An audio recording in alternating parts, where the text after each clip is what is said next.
Halo Bu Deborah, kami dari kelompok 6 yang beranggotakan saya sendiri Eudia Felicia, lalu ada Aurelia Denis, Stefani Krisanta, dan Zahra Sabira. Pada hari ini kami akan mempresentasikan mengenai perlindungan hukum bagi konsumen terhadap pinjaman online ilegal. Next. Adapun topik yang akan dibahas di dalam presentasi kami pada hari ini adalah latar belakang, kasus tentang pinjaman online, analisis kasus, dan kesimpulan. Next. Latar belakangnya, seiring dengan perkembangan dan kemajuan teknologi, semakin banyak aplikasi yang dapat digunakan untuk membantu manusia dalam mempermudah dan membantu dalam melaksanakan pekerjaannya. Misalnya adalah dalam beberapa tahun terakhir ini, industri dalam pinjaman online berkembang sangat pesat dan banyak diminati. Banyak platform pinjaman online yang menawarkan kemudahan dan aksesibilitas bagi konsumen yang membutuhkan dana tunai secara cepat. Hal ini dikarenakan berkembangnya teknologi dan tuntutan ekonomi yang semakin pesat. Banyak masyarakat yang merasa tertekan dengan perkembangan teknologi dan perekonomian yang kurang stabil. Hal inilah yang membuat banyak masyarakat memutuskan untuk melakukan pinjaman melalui online untuk mendapatkan dana dan uang tunai secara cepat dan mudah. Next. Analisis kasusnya. Next. Kasusnya, Rusty awalnya menerima tawaran pinjaman melalui SMS dan mengikuti tautan yang mengarah kepada aplikasi pinjaman online di Play Store. Dalam keadaan yang membutuhkan uang dikarenakan keadaan tokonya yang bangkrut pasca pandemi. Rusty memutuskan untuk meminjam dana sebesar 1 juta rupiah pada bulan Februari 2021. Namun ketika dana pinjaman dikirim, Rusty hanya menerima uang sebesar 820.000 dan dikenakan biaya tambahan yang tidak wajar. Untuk kasus selanjutnya akan dipresentasikan oleh teman saya.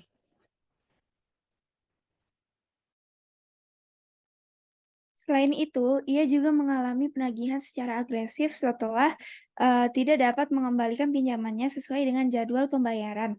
Pinjaman online ilegal tersebut bahkan mengakses foto-foto Rusty dan menyebarkannya kepada orang-orang dalam daftar kontaknya. Hal ini mengakibatkan Rusty dicap sebagai maling dan tukang utang, serta keluarga dan rekan-rekannya mengalami teror yang sama, membuat semua orang seolah menjadi penagih utang baginya. Otoritas Jasa Keuangan atau OJK telah mengingatkan masyarakat untuk berhati-hati terhadap praktik tersebut. Jika seseorang mengalami situasi serupa, OJK menyatakan bahwa penagih tersebut merupakan pinjaman online secara ilegal karena tidak terdaftar di dalam OJK. Masyarakat diimbau untuk memblokir dan mengabaikan kontak penagih tersebut, serta melaporkan kepada kepolisian jika ada ancaman atau intimidasi yang mengancam diri korban. Otoritas Jasa Keuangan juga menekankan pentingnya menjaga keamanan data pribadi dan menghindari mengklik tautan yang diterima melalui SMS, WhatsApp, email, atau sarana komunikasi lainnya. Masyarakat juga diingatkan untuk tidak menerima tawaran pinjaman online melalui SMS atau WhatsApp. OJK menekankan bahwa fintech lending yang legal dan terdaftar telah dilarang untuk menyampaikan penawaran melalui saluran komunikasi pribadi.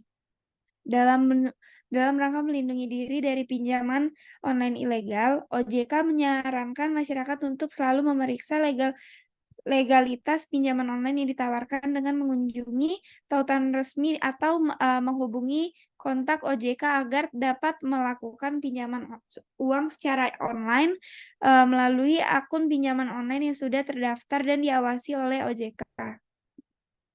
Berikut adalah contoh kasus yang diberikan oleh CNBC Indonesia. Selanjutnya, analisis kasus yang akan dijelaskan oleh teman saya. Oke, next. Berikut adalah peraturan yang berlaku, yaitu yang pertama Undang-Undang Nomor 19 Tahun 2016 tentang perubahan atas Undang-Undang Nomor 11 Tahun 2008 tentang informasi dan transaksi elektronik. Yang kedua, Undang-Undang Nomor 27 Tahun 2022 tentang perlindungan data pribadi. Next. Dan yang ketiga adalah Undang-Undang Nomor 8 Tahun 1999 tentang pelindungan konsumen, dan yang keempat Peraturan Otoritas Jasa Keuangan Nomor 10 POJK 05 2022 Tahun 2022 tentang layanan pendanaan bersama berbasis teknologi informasi. Next. Selanjutnya, Undang-Undang Nomor 19 Tahun 2016 tentang perubahan atas Undang-Undang Nomor 11 Tahun 2018 tentang informasi dan transaksi elektronik pada pasal 26 ayat 1 yang berbunyi kecuali ditentukan lain oleh peraturan perundang-undangan, penggunaan setiap informasi melalui media elektronik yang menyangkut data pribadi seseorang harus dilakukan atas persetujuan orang yang bersangkutan. Dan pada ayat kedua, setiap orang yang dilanggar haknya sebagaimana dimaksud pada ayat 1 dapat mengajukan gugatan atas kerugian yang ditimbulkan berdasarkan undang-undang ini. Pasal 26 ayat 1 dan 2 dari undang-undang tersebut menjelaskan bahwa individu yang memiliki data pribadi memiliki hak untuk menjaga kerahasiaan data pribadinya. Jika ada data pribadi tersebut tersebar dan disalahgunakan oleh pihak lain, individu tersebut berhak mengajukan gugatan ke pengadilan. Dan gugatan ini merupakan gugatan perdata yang harus diajukan sesuai dengan peraturan perundang-undangan yang berlaku. Next. Selanjutnya, Undang-Undang Nomor 27 Tahun 2022 tentang Perlindungan Data Pribadi. Pasal 20 ayat 2 huruf A dalam Undang-Undang Perlindungan Data Pribadi menyatakan dasar pemrosesan data pribadi sebagaimana dimaksud pada ayat 1 meliputi A. Persetujuan yang sah secara eksplisit dari subjek data pribadi untuk satu atau beberapa tujuan tertentu yang telah disampaikan oleh pengendali data pribadi kepada subjek data pribadi. Pada pasal 20 ayat 2 huruf A ini menyatakan bahwa pengendalian data pribadi wajib mempunyai dasar pemrosesan data pribadi, yaitu salah satunya memperoleh persetujuan yang sah secara eksplisit dari subjek data pribadi, yakni Anda untuk dapat memproses data pribadi. Adapun penyelenggara fintech atau pinjol yang Anda sampaikan kami asumsikan berbentuk korporasi yang merupakan pengendali data pribadi yang harus mematuhi ketentuan tersebut. Next. Peraturan Otoritas Jasa Keuangan Nomor 10 POJK 05/2022 mengenai layanan pendanaan bersama berbasis teknologi informasi pada pasal 44 ayat 1 huruf A berbunyi penyelenggara wajib menjaga kerahasiaan, keutuhan, dan ketersediaan data pribadi, data transaksi, dan data keuangan yang dikelolanya sejak data diperoleh hingga data tersebut dimusnahkan. Pada pasal tersebut memaparkan bahwa tugas penyelenggara platform pinjam-meminjam online adalah dengan memastikan kerahasiaan, integritas, dan ketersediaan data pribadi, data transaksi, dan data keuangan yang mereka kelola dari saat data tersebut diperoleh hingga data tersebut dihapus. Oleh karena itu, pemberi pinjaman bertanggung jawab menjaga kerahasiaan data pribadi peminjam selama seluruh proses perjanjian. Next. Selanjutnya akan dijelaskan oleh teman saya.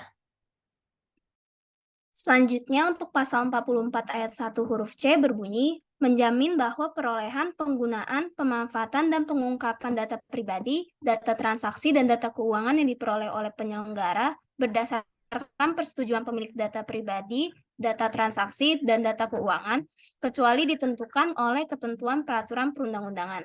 Next. Selanjutnya, pasal 47 ayat 1 dan 2 berbunyi, penyelenggara wajib memperoleh persetujuan dari pemilik data pribadi untuk memperoleh dan menggunakan data pribadi. Ayat 2, persetujuan sebagaimana dimaksud pada ayat 1 dapat dikecualikan sesuai dengan ketentuan perundang-undangan. Berdasarkan pasal tersebut, aturan dari OJK tersebut mengungkapkan bahwa pemberi pinjaman tidak diperbolehkan menggunakan data pribadi peminjam untuk kegiatan apapun tanpa mendapat persetujuan terlebih dahulu dari pemilik data pribadi. Namun, terdapat pengecualian jika persetujuan pemilik data telah diperoleh atau jika diatur secara khusus dalam peraturan perundang-undangan.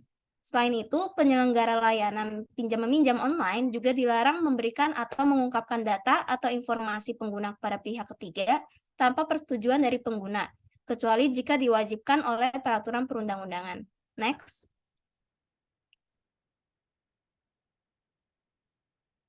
Selanjutnya, kewajiban pemberi pinjaman online dalam melindungi kepentingan konsumen. Undang-Undang Perlindungan Konsumen Pasal 4 ayat 1 huruf C, hak konsumen adalah hak atas informasi yang benar, jelas, dan jujur mengenai kondisi dan jaminan barang dan atau jasa.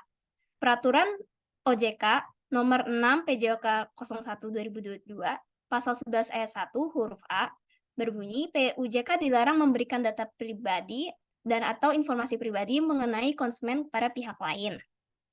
Pemberi pinjaman online memiliki kewajiban untuk menyampaikan informasi yang benar dan jelas kepada konsumen, terutama mengenai suku bunga, biaya keterlambatan, dan denda. Selanjutnya, jika hak-hak yang dimiliki oleh peminjam dilanggar, mereka dapat menyelesaikan masalah tersebut melalui 2 jenis upaya hukum, yaitu pertama, upaya hukum non-yudisial dilakukan di luar peradilan dan melibatkan pengaduan kepada pengawas di bidang jasa keuangan seperti OJK. OJK memberikan peringatan atau teguran kepada penyelenggara layanan.